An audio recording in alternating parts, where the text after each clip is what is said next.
Today's proclamation of the Word of God is in the second book of Kings, a reading from chapter 5. Now Naaman, commander of the army of the king of Syria, was a great and honorable man in the eyes of his master, because by him the Lord had given victory to Syria. He was also a mighty man of valor, but a leper. And the Syrians had gone out on the raids and had brought back captive a young girl from the land of Israel. She waited on Naaman's wife. Then she said to her mistress, "If only my master were in the prophet who is in Samaria, for he would heal him in his leprosy." And Naaman went in and told his master, saying, "Thus and thus said the girl who is from the land of Israel."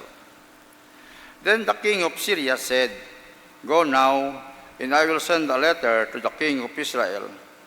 So he departed and took with him 10 talents of silver, 6,000 shekels of gold, and 10 changes of clothing. Then he brought the letter to the kings of Israel, which said, "Now be advised, when this letter comes to you, that I have sent Naaman my servant to you, that you may heal him of his leprosy." And it happened, when the king of Israel read the letter, that he tore his clothes and said, "Am I God to kill and make alive, that this man sends a man to me to heal him of his leprosy? Therefore, please consider and see how he seeks a quarrel with me." So it was when Elijah, the man of God, heard that the king of Israel tore his clothes, that he sent to his king, saying, "Why have you torn your clothes? Please let him come to me, and he shall know that there is a prophet in Israel." Then Naaman went with his horses and chariot, and he stood at the door of Elisha's house. And Elisha sent a messenger to him, saying, "Go and wash in the Jordan 7 times, and your flesh shall be restored to you, and you shall be clean." But Naaman became furious and went away and said, "Indeed, I said to myself, he will surely come out to me and stand and call on the name of the Lord his God, and wave his hand over the place and heal the leprosy. Are not the Abana and the Parpar, the rivers of Damascus, better than all the waters of Israel? Could I not wash in them and be clean?" So he returned and went away in rage. And the servant came near and spoke to him and said, "My father, if the prophet had told you to do something great, would you not have done it? How much more then, when he says to you, 'Wash and be clean'?" So he went down and dipped 7 times in the Jordan, according to the saying of a man of God, and his flesh was restored like the flesh of a little child, and he was clean. And he returned to the man of God, he in all his age, and came and stood before him. And he said, "Indeed, now I know that there is no God in all the earth except in Israel." The word of the Lord. Thanks be to God. Please stand for our responsorial psalm, Psalm 42. In our response, "Athirst is my soul for the living God. When shall I go and behold the face of God?" Together.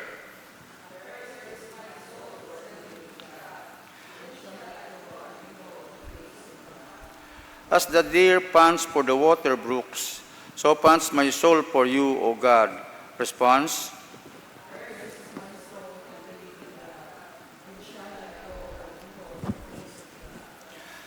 My soul thirsts for God, for the living God. When shall I come and appear before God? Response. When shall I go and behold the face of God? Oh, send out your light and your truth. Let them lead me. Let them bring me to your holy hill and to your tabernacle. Response.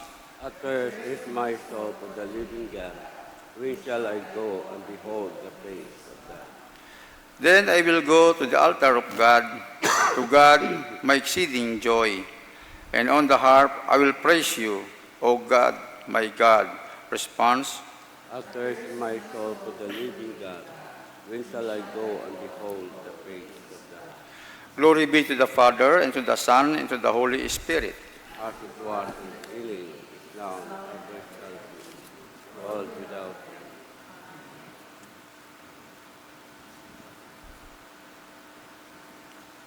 The Lord be with you.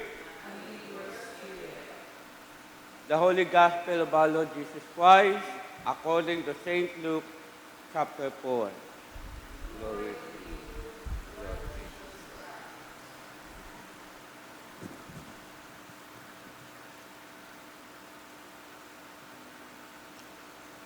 Then he said, Assuredly I say to you, no prophet is accepted in his own country. But I tell you, truly many widows were in Israel in the days of Elijah, when the heaven was shut up 3 years and 6 months, and there was a great famine throughout all the land.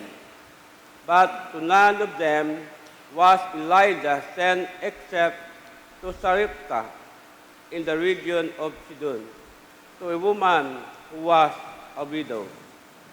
And many lepers were in Israel in the time of Elisha the prophet, and none of them was cleansed except Naaman the Syrian. So all those in the synagogues, when they heard these things, were filled with wrath, and rose up and thrust him out of the city. And they led him to the brow of the hill, on which their city was built, that they might throw him down over the cliff. Then, passing through the midst of them, he went his way. The Gospel of the Lord. Please be seated.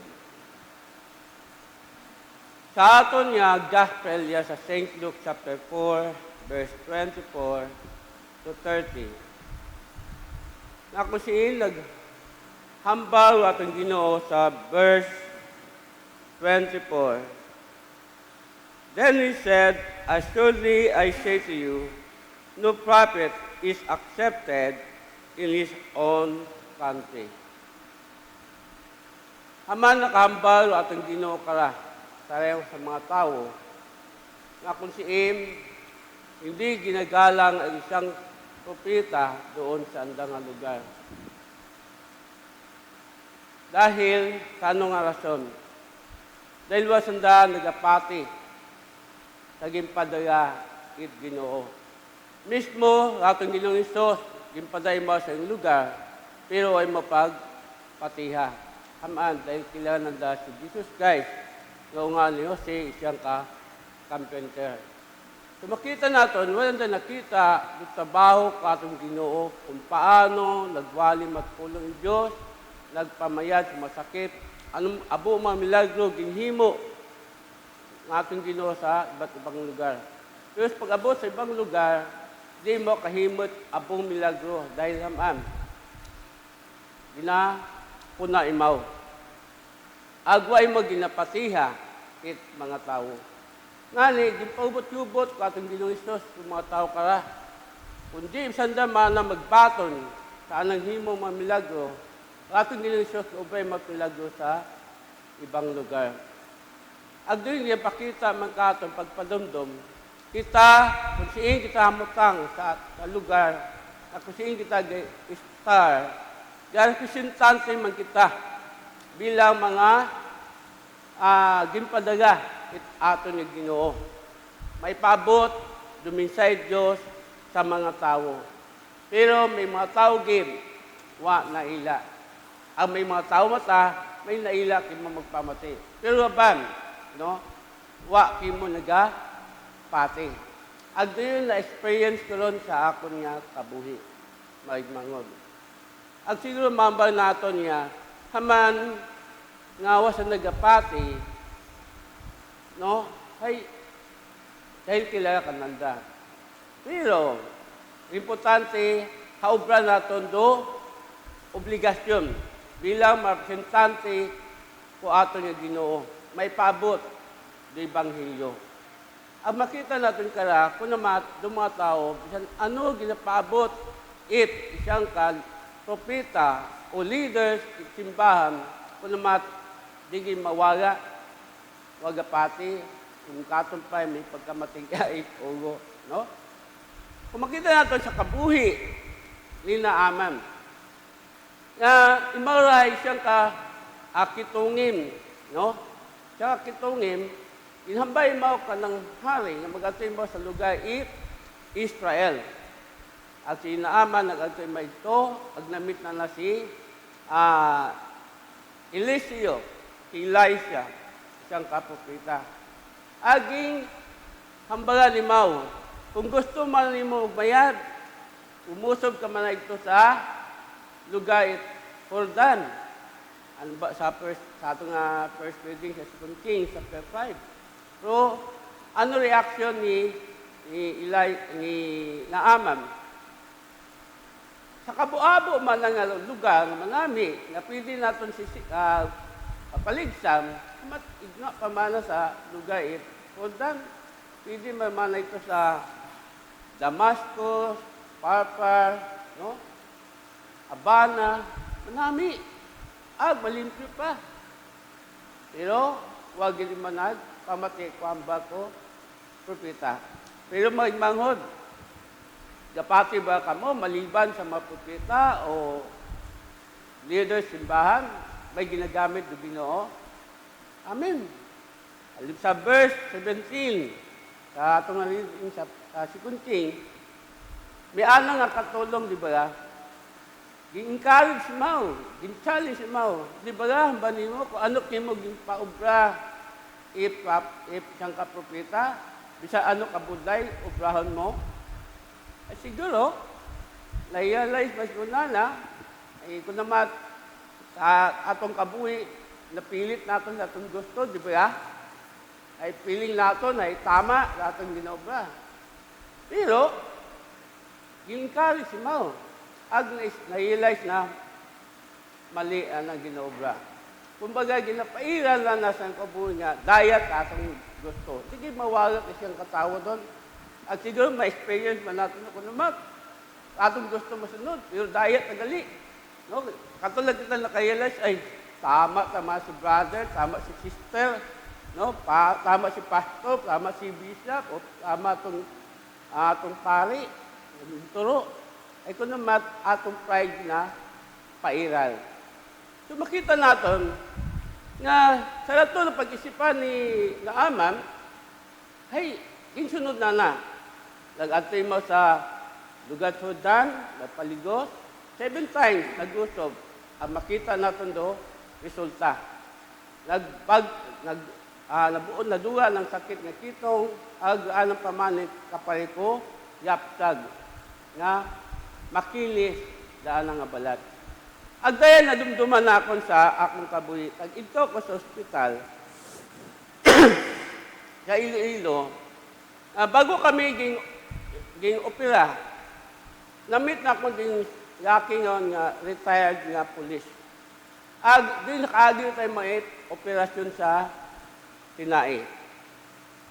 Agin siya tayo mait Word of God, open na kanor ko sa opera mataman. Dahil yung manag pamati ko ang laygay sa ano may mangod. Agalang mangod nga la, ay mga born again Christian. Maliban pa rin yan, turuan mo sa anong pastor nga di mo mag-uman, dahil kung mag-uman ka mana, ay dahil matabukin mo. So kung naman, may abangwani, may matigat ugo, ay gipilit na lang ang gusto, ay tagal sa malang at nasanay. Ay, wala na espistahe, ginuperahan mo. ipangaywang bisis. So ako matangara, ay di open na kako na eh. Aging siya lang matwad of God, at sa ulihi, gimbato na si Jesus Christ as Savior sa ng kabuhi. Agaan ang ihambal kakon, nga, ikaw mana, sa rin man mo sitwasyon, may kung kapatid mo nga, saan kapatid mag-share word of God, no? Ag mabahod impact sa akon nga kabuhi. Kung aman gingamit ka, it Ginoo. Nga ma-realize kung mali ra akong ginobra. In short, nag-no sa imaw. Nag-deny ka niya, pasamat mo sa Ginoo. Nga, abanan na, bisan mo ako nagpati sa akong may mangod, sa dang pastor, ang laygay, pero ikaw, gingamit Ginoo para kakon. Mo man sa atong kabuhi, may mangod. Kung may time, kung naman, kung ano ginapabot katon it, leaders, simbahan, tugo it Ginoo, hay, tawan naton it, tao pangod, haman, para doon sa aton nga kamagayran. Wat ginsugo or Ginoo, it bukod manami, saan na nga inunga. Saan ang mga tao nga gusto magbago, gusto nga magyapit ka na. So Ginoo, una, gihapon ka padumdum. Kung hindi mo magpati, isang kalidot simbahan, may unag ay mong gamiton nga tao para ikaw ma-encourage, para ikaw makumbinyo na magapit sa Diyos. Agdaya pagsalay nga season of Lent, pagpadumdum katon, nga usisaon naton do atong kagulingon. Nga kung si inyo din kita. So atong bang sarili, atong patang ginabuhitan, atong gusto, o gusto at Ginoo. Matod, pray kita, Lord, you will be done. No? Oh, experience naman dun. Lord, you will be done. Kung naman, nagasalungat ako. Pero, pag na-realize ko, Lord, patawara ko sa akong tingin mo. Kung di pa niyo ma-experience doon, di niyo mo lumabaton. Aman. Aman, doon kita kapalangga Ginoo. Kung kita nalihis sa anang adagan, kung Ginoo, padayon, padumdum katon, paagi sa anang mga sumugunod. Paagi sa mga leaders, simbahan, o sino man na anong paggamitan ng tao para ikaw manumbalik sa Diyos. Agduyon, pagpadumdum katon, labigid sa season of Lent, tawan at itaw pangod, kung ano ginapabot katon, it Ginoo, paagi sa mga atong leaders, it simbahan. Amen?